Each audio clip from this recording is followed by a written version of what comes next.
உங்க அப்பா இங்கதான் இருப்பாருன்னு சொன்னாங்க, அதான் தேடிக்கிட்டு இருக்கேன். எங்க உங்க அப்பாவையா காணோம்?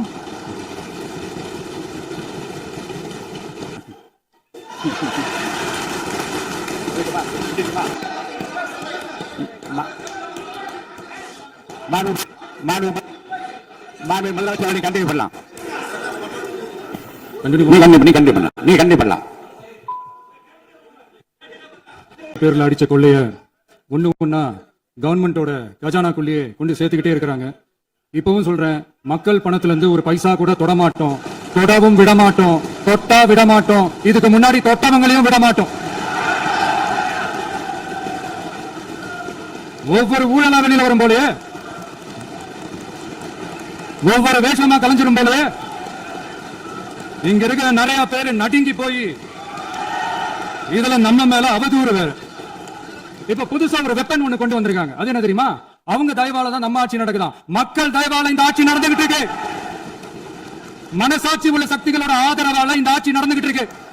நாங்க தான் அனுப்பி வச்சோம் அப்படின்றாங்களே. அனுப்பி வச்சவங்களுக்கு மினிஸ்ட்ரியில இடம் கொடுத்தா ஏன் கதறீங்க? ஏன் இவ்வளவு கோவம்? ஏன் இவ்வளவு கதறல்ஸ்? இதுல இன்னொரு முக்கியமான விஷயம், மார்க்சிஸ்ட் கம்யூனிஸ்ட் கட்சி நமக்கு ஆதரவு கொடுத்தது சுயேட்சையா எடுத்த முடிவுன்னு சொல்றாங்க. அதே மாதிரி இந்திய கம்யூனிஸ்ட் கட்சி நமக்கு ஆதரவு கொடுத்தது சுயேட்சையா எடுத்த முடிவுன்னு சொல்றாங்க. இதுல எங்க இருந்து நாங்க தான் அனுப்பி வச்சோம் புரியல. மக்களுக்கு நல்லா புரியும், எல்லாத்தையும் தெளிவா பார்த்துக்கிட்டு இருக்காங்க.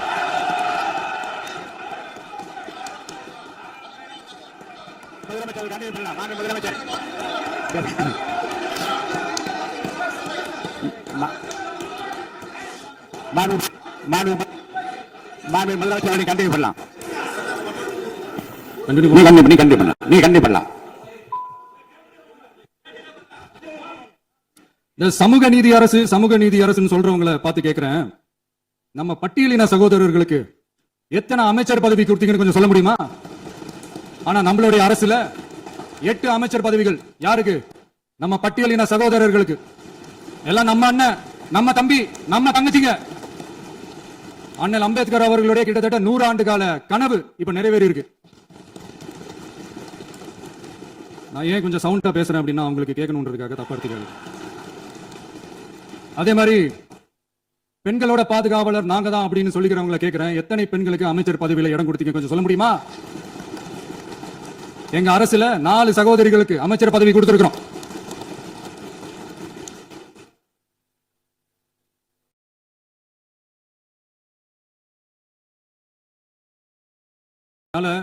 மக்களால் நிராகரிக்கப்பட்டு மக்களால் அகற்றப்பட்டவங்களுக்கு ஒண்ணு சொல்லிக்கிறோம், தப்பே செய்ய மாட்டோம், ஊழலே செய்ய மாட்டோம், நேர்மையா தான் இருப்போம், நியாயமா தான் இருப்போம் அப்படின்னு சொல்றவங்களால மட்டும்தான் கூட்டணி ஆட்சி அமைக்க முன் வரும். ஆட்சியிலையும் பங்கு, அதிகாரத்திலையும் பங்கு கொடுக்க முன் வரும். ஊழல்லையே ஊறி போனவங்களால இந்த கூட்டணி ஆட்சியோ ஆட்சியிலையும் பங்கு அதிகாரத்திலையும் பங்கு கொடுக்க முன் வராது. மெஜாரிட்டி இருந்தாலும் தரமாட்டாங்க, மெஜாரிட்டி இல்லனாலும் தரமாட்டாங்க. கேட்டா ரெடிமேடா ஒரு பதில் ஒண்ணு வச்சிருப்பாங்க, கூட்டணி ஆட்சியை மக்கள் விரும்ப மாட்டாங்க. அதே மக்கள் தான் இப்ப அவங்கள பார்த்து சிரிக்கிறாங்க. நான் பதவியேற்ற அன்னைக்கு கொஞ்சம் டைம் அவகாசம் கேட்டேன். எதுக்கு கேட்டேன்? நிதி நிலைமை எல்லாம் கொஞ்சம் மோசமா இருக்குது, அதெல்லாம் கொஞ்சம் சரி செஞ்சுக்கிட்டே படிப்படியா கொஞ்சம் கொஞ்சமா நான் கொடுத்த வாக்குறுதிகள்லாம் செயல்படுத்துவேன், அதுக்காக கொஞ்சம் டைம் அவகாசம் கேட்டேன். நான் ஏதோ வேற எதுக்காகவோ வேற யாருக்காகவோ ஏதோ அவகாசம் கேட்ட மாதிரி. அடுத்து இங்க சபையில இல்லாதவங்களை பத்தி பேச வேண்டாம்னு நினைக்கிறேன். இங்க நம்மளை பத்தி அவதூறு பரப்புறதோட மட்டும் இல்லாம இப்ப நம்ம மக்கள் மேலேயும் அவதூறு பரப்ப ஆரம்பிச்சிட்டாங்க. மக்கள் நமக்கு ஓட்டு போட்டது தப்பான், குடும்பமா நமக்கு ஆதரித்தது தப்பான். இது இப்ப இல்ல, நான் சொல்றது எம்ஜிஆர் அவர்கள் காலத்துல இருந்தே. அப்பவே அவர் ஜெயிச்சப்போ அதே மக்களை தப்பா பேசுறது. மக்கள் என்ன பண்ணிட்டாங்க, எம்ஜிஆர் என்ன பண்ணிட்டாரு, எம்ஜிஆர் என்ன இது பண்ணிட்டாரு. 50 வருஷமா ஒரே டெக்னிக்கா, டெக்னாலஜி எல்லாம் மாறி வேற எங்கேயோ போயிட்டு இருக்கு. பஸ் இதுல கொஞ்சம் டெக்னிக் ஆச்சு கொஞ்சம் மாத்தினா கொஞ்சம் நல்லா இருக்கும். அதனால மக்களுக்கு யூஸ்ஃபுல்லா இருக்கிற மாதிரி இந்த ஆக்கப்பூர்வமான கருத்துக்களோ ஆக்கப்பூர்வமான யோசனைகளோ இருந்தா சொல்லுங்க, அதை நாங்க டெஃபரெண்டா எடுத்துக்கிறோம். ஆனா அதை விட்டுட்டு இந்த நக்கலு நையாண்டி சம்பந்தம் இல்லாத பேச்சு இதெல்லாம் பேசிட்டு அப்புறம் முதல்வருக்கு பதில் சொல்ல தெரியல அப்படின்னா அப்புறம் என்ன சோஃபா மாடல் ஆட்சியா? அது என்னன்னு புரியறதுக்கு எனக்கு ரொம்ப நாள் ஆச்சு. இந்த sofa set, table chair, teapoy, furniture பிசினஸ்லாம் வேற வெளியில போய் பண்ண சொல்லுங்க. அப்படி அந்த பிசினஸ் தான் பண்ணணும்னா நிறைய பிசினஸ் பண்ற மாதிரி வெளியில போய் பண்ண சொல்லுங்க, எங்க சட்டசபைக்குள்ள வேணாம். அதனால ஆக்கப்பூர்வமான கருத்துக்கள் இருந்தா சொல்லுங்க, டெஃபினட்டா அது சரியா இருந்தா நாங்க ஏத்துக்கிறோம். எனக்கு ஒரு குட்டி கதை ஒன்று ஞாபகம் வருது, சொல்லாமா? ஒரு ஊர்ல ஒரு பெரியவர் வெயில் ரொம்ப ஜாஸ்தியா இருக்குன்னு சொல்லிட்டு கண்ணுக்கு மேல கை வச்சுக்கிட்டு இப்படி சுத்தி முத்தி தேடிட்டு இருந்தாராம். அப்ப கூட இருந்த ஒரு சின்ன பையன் என்ன தேடுறீங்க அப்படின்னு கேட்டானா. அதுக்கு அந்த பெரியவர் சொன்னாரா, அது ஒண்ணு இல்ல தம்பி, உங்க அப்பா எங்கதான் இருப்பாருன்னு சொன்னாங்க, அதான் தேடிக்கிட்டு இருக்கேன், எங்க உங்க அப்பாவையா காணோம். இல்ல எங்களுக்கும் நக்கலா நையாண்டியா சம்பந்தம் இல்லாத குட்டி கதை இதெல்லாம் எங்களுக்கும் பேச தெரியும். அந்த கதையில பெரியவர் அப்படி சொன்னாரா, தப்பா எடுத்துக்காதீங்க. அந்த கதையில பெரியவர் அப்படி கேட்டாரா, அதனால யாரும் இங்க டென்ஷன் ஆக வேணாம். அதனால இன்னொரு இந்த என்னுடைய உரையை முடிக்கிறதுக்கு முன்னாடி போயிட்டாங்க, பேசலாமா? உங்க கருத்துக்களை நீங்க முழுமையாக மன நிறைவோடு பேசலாம். டிவியில் சரி, அதான் 5 நிமிஷம் பேசுனதுக்கே கொளத்தூரி தாட்டம் இருக்கு. பேசுனா அப்புறம் என்ன பண்றீங்க? கடைசியா நான் இந்த உரையை முடிக்கிறதுக்கு முன்னாடி ஒரு முக்கியமான ஒரு விஷயம் பத்தி சொல்லணும். ஆளுநர் உரை அன்னைக்கு இந்த தமிழ் தாய் வாழ்த்துக்கு அப்புறம் தேசிய கீதம் பாடினது தப்பு, தேசிய கீதம் 2 முறை பாடினது தப்பு, அப்படி ஒரு நிகழ்வு இதுக்கு முன்னாடி இந்த சட்டசபையில நடந்ததே கிடையாது, அந்த மரபே மாத்திட்டீங்க, இப்படி ஒரு பெரிய ஒரு போர் மாதிரி எதிர்கட்சி சார்ந்தவங்க எல்லாம் சொன்னாங்க இல்லையா, அந்த மாநில உரிமை போராளிகளை, அந்த மரபு காக்கிற உரிமை போராளிகளை ஒரே ஒரு கேள்விதான் கேட்கணும். 2021 ஆகஸ்ட் 2 ஞாபகம் இருக்கா? Centenary celebration of Tamil Nadu legislature. அந்த ஃபங்க்ஷன்ல நம்ம முன்னாள் முதலமைச்சர் கருணாநிதி அவர்களோட கலைஞர் அவர்களுடைய கலைஞர் அவர்களுடைய புகைப்படத்தை மாண்புமிகு குடியரசுத் தலைவர் திறந்து வைக்கிற ஒரு ஃபங்க்ஷன்.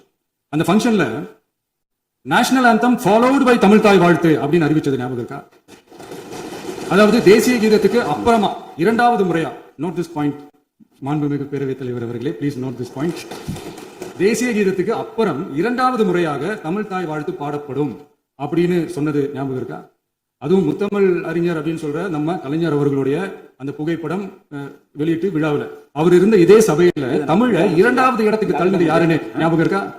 அது மட்டும் இல்ல, அந்த தேசிய கீதத்தை நாட்டுப்பண் நேஷனல் ஆந்தம்னு சொல்லி அதே ஃபங்க்ஷன்ல கடைசியா ஃபங்க்ஷன் முடியும் போது செகண்ட் டைம் தேசிய கீதம் பாடினதும் ஞாபகம் இருக்கா? இதே அவையில் தான், அது அவை குறிப்பிலும் இருக்கிறது, இதே அவையில் தான் நடைபெற்றது. இந்த புக் நேரத்தில் இந்த ஆதாரங்களை அளித்த மாண்பு முதல்வர்களுக்கு நன்றி தெரிவித்துக் கொள்வேன். டவுட் இருந்தா இந்த புக்கை பார்த்து தெரிஞ்சுக்கலாம். அதனால கேட்டா என்ன சொல்லுவாங்கன்னா, அது ஜனாதிபதி கலந்துகிட்ட ஃபங்க்ஷன், அதெல்லாம் அப்படிதான், அதெல்லாம் கண்டுக்க கூடாது அப்படின்னு சொல்லுவாங்க. இதே மாதிரி தான் பேசுறது ஒண்ணு, செய்யறது ஒண்ணு, பேசுறது ஒண்ணு, இதெல்லாம் மக்கள் பார்த்துக்கிட்டு இருக்காங்க. எலெக்ஷனுக்கு முன்னாடி தான் அப்படி செஞ்சுக்கிட்டு இருந்தாங்க, இப்போ எலெக்ஷனுக்கு அப்புறம் அதே தான் செய்யறாங்க. இந்த விஜயையும் சாமானியர்களின் உண்மையான சமூக நீதி அரசையும் அவமானப்படுத்துறதுக்கு தான் அவங்களோட அந்த பொலிட்டிக்கல் சீனியாரிட்டி அது பயன்படுத்துது போல. சரி, செய்யட்டும், நல்லா செய்யட்டும். இப்போ ஆனாலும் நம்மளுடைய மாநில உரிமை, மொழி உரிமை, உத்தமபுத்திரர் போல வேஷம் போடுற எதிர்கட்சிக்கு ஒன்றை மட்டும் ஆணித்தரமாக சொல்றோம். உங்களை மாதிரி தமிழ்னு சொல்லிக்கிட்டு, மொழி, பண்பாடு, கலாச்சாரம்னு சொல்லிக்கிட்டு ரெட்டை வேஷம் போடுறவங்க நாங்க கிடையாது. உலகெங்கும் வாழும் என் தமிழ் சொந்தங்களுக்கு நம்முடைய உத்தரவாதம் தமிழ் தான் எங்க உயிர் நாடி அப்படின்றத மறக்க மாட்டோம். இப்பவும் சொல்றோம், மாநில உரிமையில எப்பவும் உறுதியா இருப்போம். அதே சமயத்துல அரசியல் வேற, ஒன்றிய மாநில அரசுகளுக்கு இடையே இருக்கிற நிர்வாக அணுகுமுறை வேற, இதுல நாங்க ரொம்ப தெளிவா இருக்கிறோம். அதனால எங்களுக்கு பாடம் எடுக்கிறதா நினைச்சுக்கிட்டு உங்க வேஷத்தை நீங்களே கொஞ்சம் கொஞ்சமா கழிச்சுக்கிட்டே வரீங்க, மறந்துடாதீங்க. அப்புறம் நேத்து எதிர்கட்சி தலைவர், மாண்புமிகு எதிர்கட்சி தலைவர் பேசும்போது நிறைய பேசினாங்க. அதுல ஒண்ணு மட்டும் அரசு சொல்றதா நினைச்சுக்கிட்டு நம்மள இன்டைரக்டா ஈவில் அப்படின்ற அந்த வார்த்தையை யூஸ் பண்ணாங்க. எனக்கு ஒண்ணுதான் சொல்லணும்னு தோணுது, ஈவில்ஸ்னு டெவில்ஸ் பேசக்கூடாது. அவங்க இருந்திருந்தா ஒரு ஆக்ஷன் பண்ணணும்னு எனக்கு தோணுச்சு. எல்லாரும் போயிட்டாங்க. இல்ல, பர்மிஷன் பண்ணலாம், ஒன்றும் தப்பு இல்லை.